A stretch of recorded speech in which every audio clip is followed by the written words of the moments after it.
Hey guys, this is my Vego raised metal garden bed. It's such a mouthful. Vego metal raised garden bed. Okay, so one of the reasons you're going to see me out with these metal beds this year is that this is a commercial garden. This is not my garden.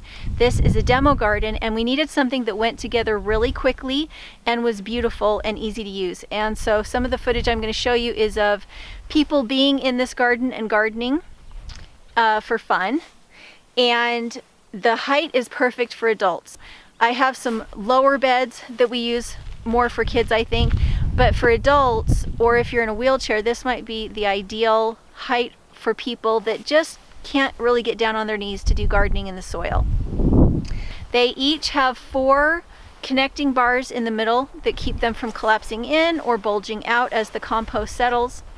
And they have a little black rim along the top that keeps you from getting cut on the metal. With these particular beds, you want 2 people. 1 person on the inside, 1 person on the outside for putting them together. It is a little tricky to get them together as 1 person just because they're so tall. I like to put permeable plastic or a lot of cardboard on the bottom to deter weeds. And we're trying to test out some different ways to garden that allow you to garden in an HOA, to garden if you have a disability, for your comfort, to keep weeds out. And these beds are definitely a 10 out of 10 for me. If you like things that are 100% DIY, you can go check out my pallet raised hotbeds. That's what I did when I wasn't working and I was a stay-at-home mom and I didn't have any money. And I don't think one is better than the other.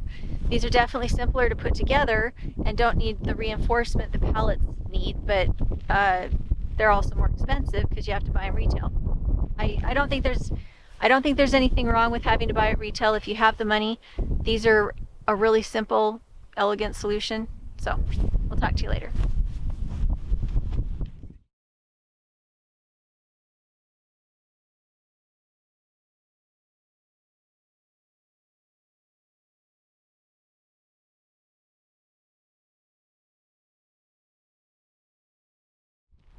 So this is the composting part. We have some straw that came off some carrots. We have the carrots themselves after they've been used. I have some old cardboard boxes. We have squash vines, some citrus fruit, and it's all just breaking down, and it's going to make the worms super duper happy. This makes a great compost bin.